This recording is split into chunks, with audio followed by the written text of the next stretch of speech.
What do you think the ultimate solution is? You run into a young man right now that's serving, or a teenager. They're trying to figure out like, hey, what is my life goal? What life advice would you give them on how to really figuring out what they want in this world? Well, I think when people hit that barrier, right, that negative cycle, that thought process, the problem most people do is they look outward and they say, okay, well, my business isn't moving because we have a bad product. Like people aren't buying things. Real estate isn't good right now. What I found at least, what really successful people will do is they look inward. They say, okay, what am I doing wrong right now? And that's where I was. I knew I had everything in front of me. I've got all the pieces, Yeah. but I'm doing something wrong. What am I doing wrong? And it came down to, I wasn't hitting the actions that I needed to every day. I wasn't actually pursuing the daily tasks that I needed to make the things happen that I said I wanted to go after, you know? And the only reason I got to that point, the only reason that I understood that those were the things I wanted to go after was because I was stopped trying to hit metrics that other people put in front of me. And I'm just chasing the best version of me, which we don't do. We're taught along the way, hey, these are the things you should do. These are the things you shouldn't do. These are the things you should major in. These are the things you shouldn't major in. These are good schools, bad schools, good, job opportunities, bad job opportunities. All along the way, you learn, you're programmed into what this path you should take. We never have somebody just pursue the best version of them. And that's what it took me to get to this point now, because I had already reached the checkpoints of what they should do. Now I'm at a point where I'm chasing the best version of me, and I have to look inward. The answers aren't outward. How long, like, what is your game plan? I know we have to work on improving ourselves. Like, what's the journey? Are you at a point where you're like, my inner work is just getting started? Or are you at the next phase where it's now I need to get the word out there on how I can help impact people? Both. Okay. Both, because I think, like you said, this is continual. Yeah. This is not something that ever ends. For me, I'm always going to be pursuing that. How do I continue to try to be that best version of me? How do I continue to figure out what I'm capable of? Well, I have to continue to push myself into uncomfortable spaces. And those spaces are going to change as I become more comfortable in the space that I'm in. But I'm also at a point now that I can help people and help them kind of get started on that. And that's what this has allowed me to do. That's what speaking has allowed me to do, which has been truly amazing.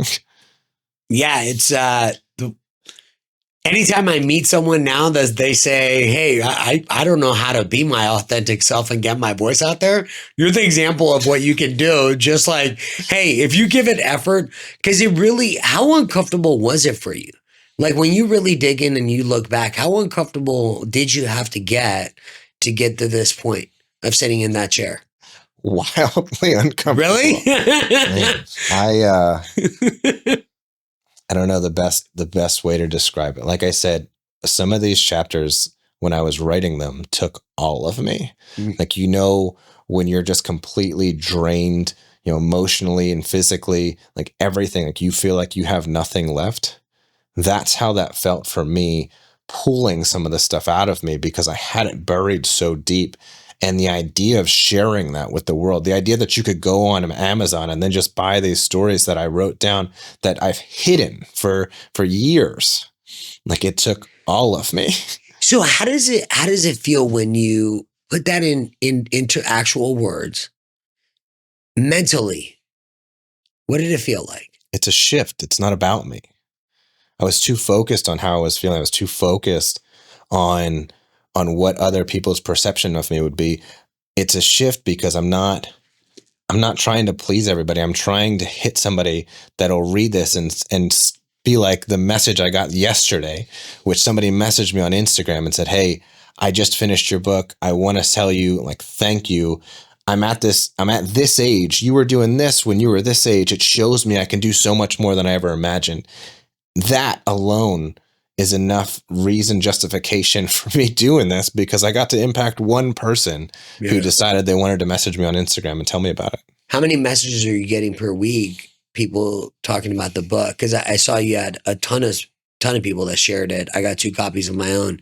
What's it been like? Like, what's the reaction? What have you been surprised by with the reaction? The thing that surprised me most is the more that I speak, the more people not only read the book, but also like listen to a video I post on YouTube or a podcast I'm on. And then they'll reach out and they'll say, hey, this really impacted me weekly. So I did a podcast a couple weeks ago where at the end I was talking about veterans and how, veterans don't know what they're capable of.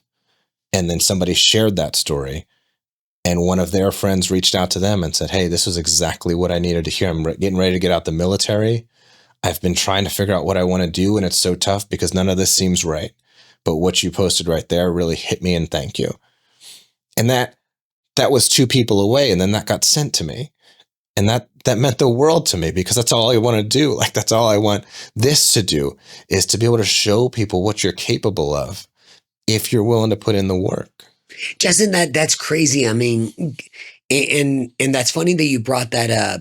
It's once you got rid of it being about you, it made it so easy. It made it so much easier for you to be vulnerable. Because what am I being vulnerable to? I'm never going to please everybody. I got my first negative book review the other day. Oh, did you? Yeah. Nice. Congrats. Like, I was like, but it didn't hit me because I got all these other positive people. Like, it positively impacted people. And that's all that matters. Yeah. I know I'm not going to get all the yeses. I was a door-to-door salesman. I know what 1,000 no's looks like.